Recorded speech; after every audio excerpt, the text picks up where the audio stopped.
Bom dia para quem é do dia, boa noite para quem é da noite. Sejam muito bem-vindos a mais uma aula de arte. Melhor aula que está tendo, fala a verdade. Já estava com saudade de vocês e hoje eu trouxe novas informações. Quem ainda não assistiu a minha aula? Não é possível que está sendo a primeira vez. Já perdeu tanta coisa boa. Eu sou a professora Angélica, prazer estar com vocês mais uma vez. E vamos embora, não vamos perder tempo não, hein? Peguem o caderno e façam as anotações aí, beleza?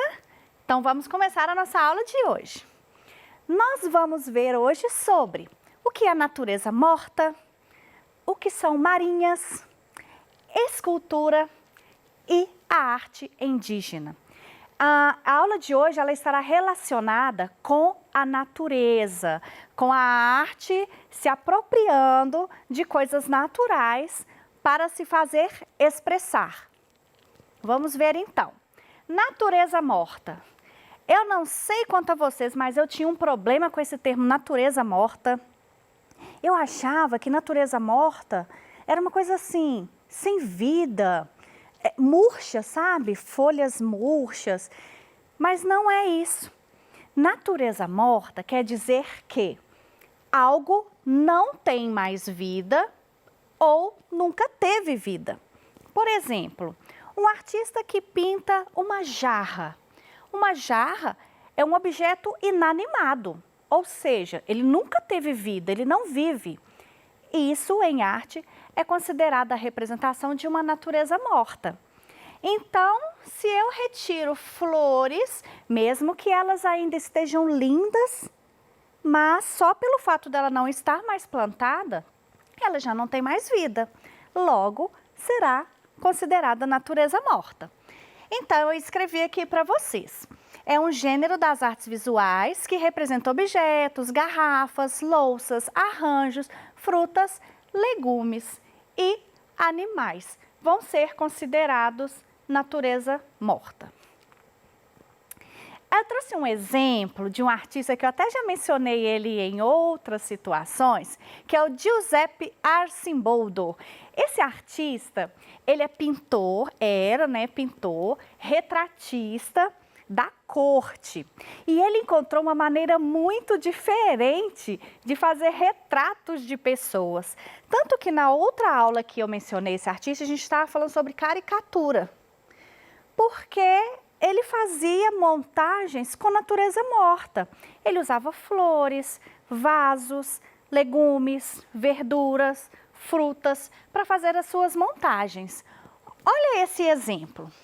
O que me parece? É uma vasilha, né? Que tem legumes, cebola, cenouras, enfim, outras coisas. Mas olha a pegadinha do Giuseppe. Tadã! Ele também criava uma ilusão de ótica. Quando você vira a imagem, olha lá um rosto representado com legumes. Confesso que é bem estranho, né? Mas isso aí mais ou menos entre 1500, não existia ainda o que nós chamamos hoje de caricatura. Então, nós a consideramos um precursor dessa ideia de brincar com o exagero do corpo, né, do rosto, que é a nossa característica hoje de caricatura. São pinturas inspiradas na natureza, ok? Mas essa questão de representar a natureza morta, ela não necessariamente tem que ser só através do desenho ou de uma pintura. Nós podemos ver isso também em escultura. E aí eu trouxe para vocês uma imagem deliciosa de uma maçã. É uma designer brasileira, ela fez essa maçã para uma empresa de designer. Então, ela criou essa maçã em porcelana, se eu não me engano foi em porcelana, ela pintou essa maçã à mão e fez essa exposição no jardim dessa empresa do qual ela foi contratada, tá? Aí foi cerâmica, isso, ela é cerâmica pintada à mão. Pode-se escolher a cor que gostaria de ter na maçã e essa maçã ela fica exposta, ou seja, é uma escultura de uma maçã que já caiu do pé Então, se ela não está no pé, ela é uma natureza morta, beleza? Bom, todo artista, né, todo desenhista, ele tem que pensar em como é que ele vai posicionar os seus objetos, a sua paisagem, para que ela apresente para o observador de forma harmoniosa. Então, nós vamos conhecer um pouquinho sobre composição. É muito comum o professor falar assim, gente, vamos fazer uma composição só com figuras geométricas, né? Vamos fazer uma composição de uma música, por exemplo. Isso quer dizer que nós precisamos organizar os elementos antes de colocá-los definitivamente para o resultado final. Eu trouxe para vocês um trabalho do Arthur Bispo do Rosário. O Arthur Bispo, ele criava esculturas ou assemblagens, melhor dizendo, com materiais que tinha disponível. O Arthur Bispo, ele estava internado em uma clínica porque ele estava com alguns problemas psicológicos. E dentro dessa clínica, ele começou a desenvolver o seu potencial criativo, que foi fazer montagens, assemblagens com os objetos que ele encontrava por lá. Eu achei bem interessante este trabalho dele, que ele organiza canecas, ele organiza garrafas e ele pensa em como esse material vai ser disposto. Ele não simplesmente pendurou lá sem pensar em nada. Olha só, ele organizou, todas as canecas estão viradas para o mesmo lado, todas as garrafas estão unidas, preenchidas com padrões de cores.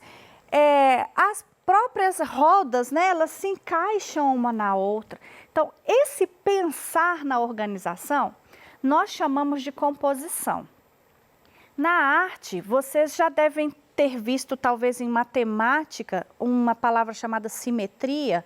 Na arte, ela também existe. E você pode pensar nessa questão da simetria, ou seja, lados iguais, para você fazer uma composição equilibrada.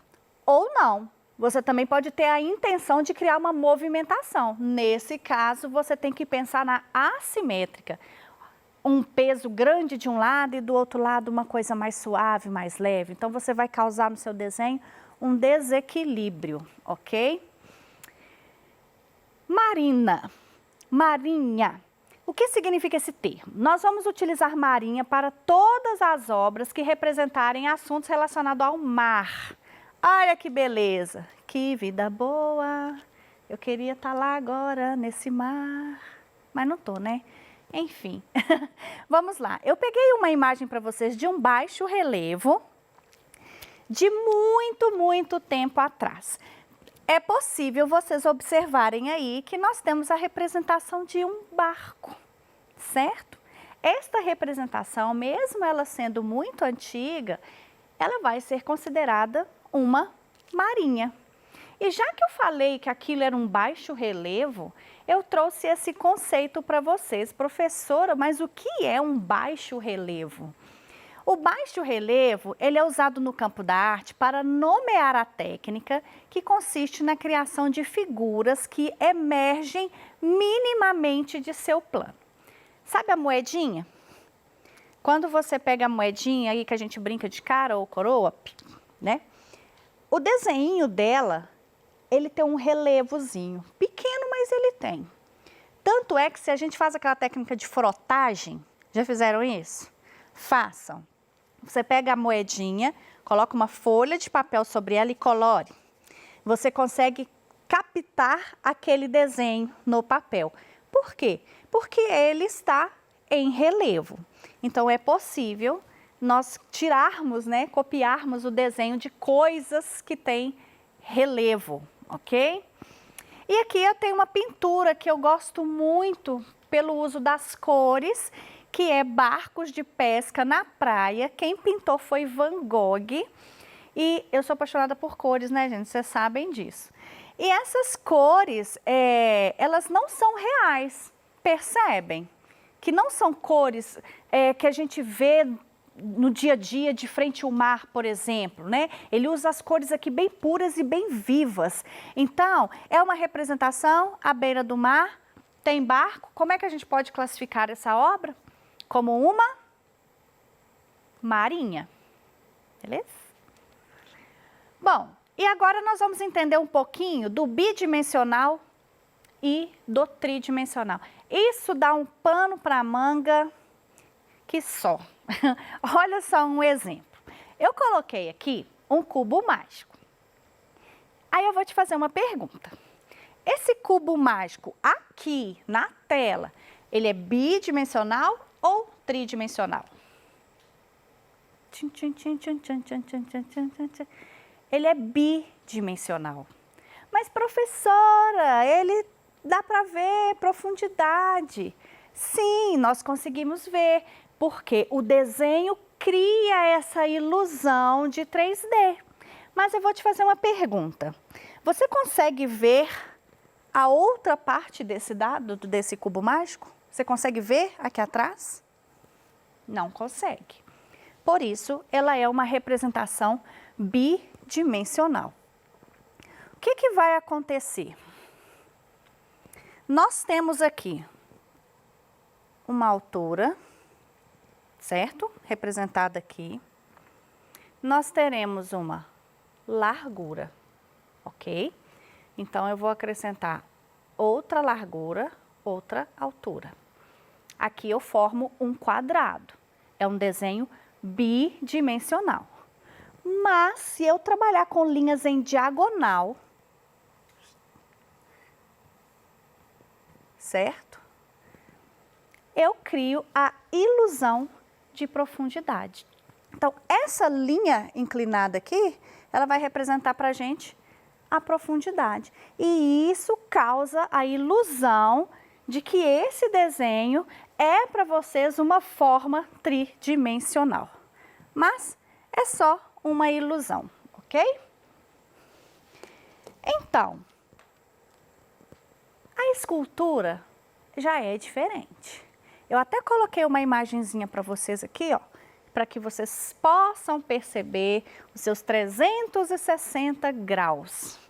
E eu trouxe o meu cubo mágico. Alguém aí sabe? Porque eu não sei não. Se eu desembolar ele aqui, balalato, nunca mais eu volto ele para as mesmas cores. Alguém souber, me dê uma dica aí, por favor, tá? Aquele cubo que estava lá era bidimensional. E esse aqui é tridimensional? Sabem por quê? Porque eu consigo ver aqui, aqui, eu vejo aqui e vejo aqui. Vocês são capazes de ir na casa de vocês me falarem qual é a cor que está do meu lado aqui? Você não tem como fazer isso. Porque eu estou na TV, né, gente? E aí na TV eu fico bi, né? Eu não fico tri. Mas você pode me garantir que aqui atrás é semelhante com as partes aqui da frente?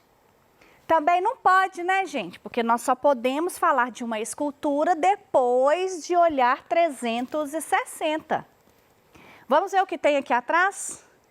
Será que é qual cor? Tchan, tchan, tchan, tchan. Nenhuma! Eu estraguei o meu brinquedo e fiz uma carinha para vocês.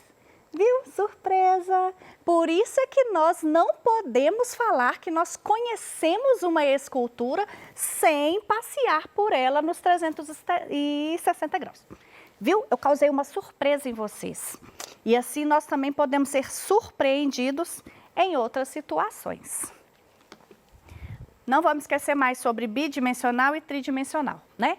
E ainda falando de arte e natureza, eu trouxe um artista do qual eu gosto muito, que é Kratzenberg.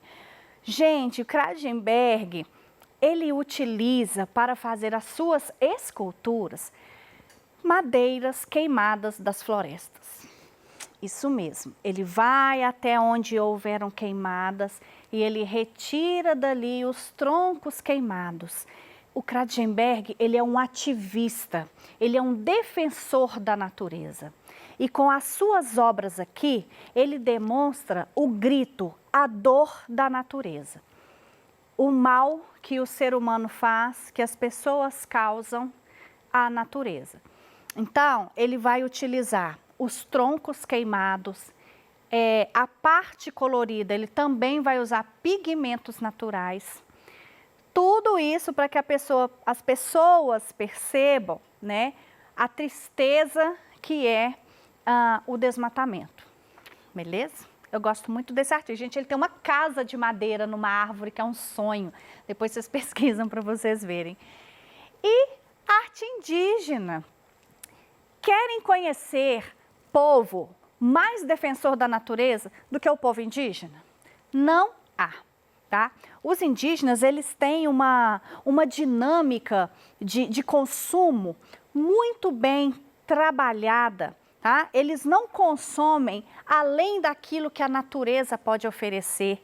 Eles conseguem retirar e, ao mesmo tempo, colocar ali subsídios para que aquela natureza continue oferecendo para eles o pão deles de cada dia, vamos dizer assim. Respeitando períodos onde os peixes vão ter a desova, eles respeitam as regras da natureza. Nós temos muito a aprender com os indígenas nessa situação de preservação ambiental. Então, até a arte dele vai ser utilizando produtos, matérias-primas retiradas da natureza. Máscaras, por exemplo, feitas em cascas de árvore. Cestaria, né, que é utilizado para uso doméstico. Eles vão fazer essas cestas com palha, trançadas. Observem que tem desenhos. Esses desenhos aqui nós chamamos de grafismos. Cada povo indígena tem o seu próprio grafismo que o representam. Vocês sabiam disso? O desenho, ele vai classificar, ele vai dividir o povo, vamos dizer assim. A gente consegue reconhecer cada povo em função dos desenhos. A arte plumária, né, que vai ser os cocares, brincos, colares, que eles vão se utilizar de penas e plumas. A cerâmica, feita manualmente ali no barro, depois queimada no forno. E, por último, eu deixo para vocês uma atividade bem natural.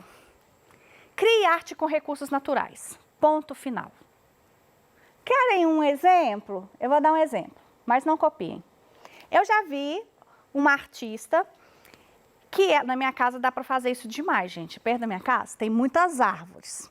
E aí caem umas florzinhas amarelinhas lá, muito, e eu tenho que varrer aquilo todo dia. E aí um dia eu resolvi brincar com essa situação. E eu varri essas flores, mas eu fiz um formato de coração. E eu chamei a minha mãezinha para ver que eu tinha limpado tudo e que aí, no finalzinho, lá perto do portão, quando ela chegou, ela... "Ah, que lindo, filha! Você fez um coração para mim!" Viu? Eu aproveitei que as folhas e as flores já estavam no chão e eu criei um desenho utilizando coisas naturais. Minha mãezinha ficou feliz, mas no final ela mandou eu catar tudo e jogar no lixo do mesmo jeito.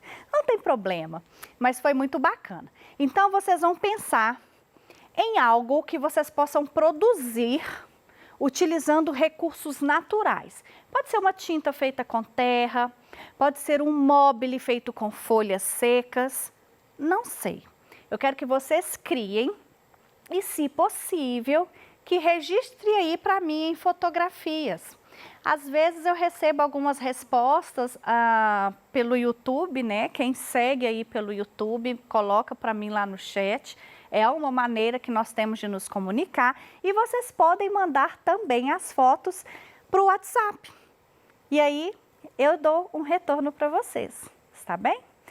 Bom, eu espero que vocês tenham gostado da aula de hoje, que tenham aprendido um pouco mais sobre arte. e eu aguardo vocês ansiosa para a nossa próxima aula. Combinado? Gente, um grande beijo no coraçãozinho de cada um. Até mais. Tchau!